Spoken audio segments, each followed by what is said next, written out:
TG news network में आप सभी का इस्तकबाल है। नाज़रीन, आइए डालते हैं आज की अहम खबर पर एक नज़र। मंशियात का इस्तेमाल हमारे नौजवानों और मुआशरे के बुनियाद को खोखला कर रहा है।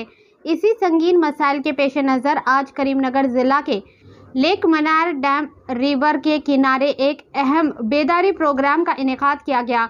ये program civil protection legal service के कौमी सदर सैयद अब्दुल करीम साहब की सरपरस्ती में मुनक़िद हुआ। इस मौके पर मंशियात को ना कहे से नो टू ड्रग के पैगाम को उजागर करते हुए एक खुसूसी पोस्टर भी जारी किया गया।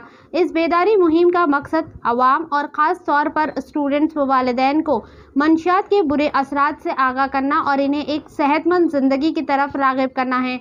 इस प्रोग्राम में सब इंस्पेक्टर रमेश के साथ साथ मोहम्मद शाजीउद्दीन, रंजीत कुमार, हसीना, शिल्पा शेख, जाबेर, अरबाज और बड़ी तादाद में वालिदैन व स्टूडेंट्स ने शिरकत की। सब ने मिलकर अहद किया कि वो मंशियात की लानत से अपना ज़िला और मुल्क को पाक करने में भरपूर ताउन करेंगे। आइए देखते हैं ये रिपोर्ट। ऐसे ही अहम और ख़ास खबरों के लिए टीजी न्यूज़ नेटवर्क को लाइक करें, सब्सक्राइब करें, शेयर भी जरूर करें। కార్యక్రమం చేస్తున్నాం।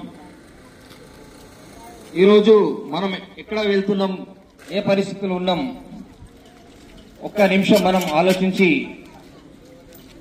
అవసరం ఉన్నది। ఈ రోజు మన తల్లిదండ్రులు, మన పేరెంట్స్ తో మనం నిలబడాలి, కానీ మనం ఏం చేస్తున్నాం? హెల్మెట్ పెట్టకుండా, డ్రంక్ అండ్ డ్రైవ్ లో సీట్ బెల్ట్ పెట్టకుండా మనం యాక్సిడెంట్ తో చనిపోతున్నాం। డ్రగ్స్ కి అలవాటు పడి ఆ మత్తులో మనం మన లైఫ్ స్పాయిల్ చేసుకున్నాం। కాబట్టి మన Karimnagar police commissionerate honourable CP ఓసాలం సార్ సహకారంతో మరియు lake police sub inspector Ramesh sir గారి చేతుల మీదుగా ఈ రోజు say no to drugs poster ఆవిష్కారం చేస్తున్నాం।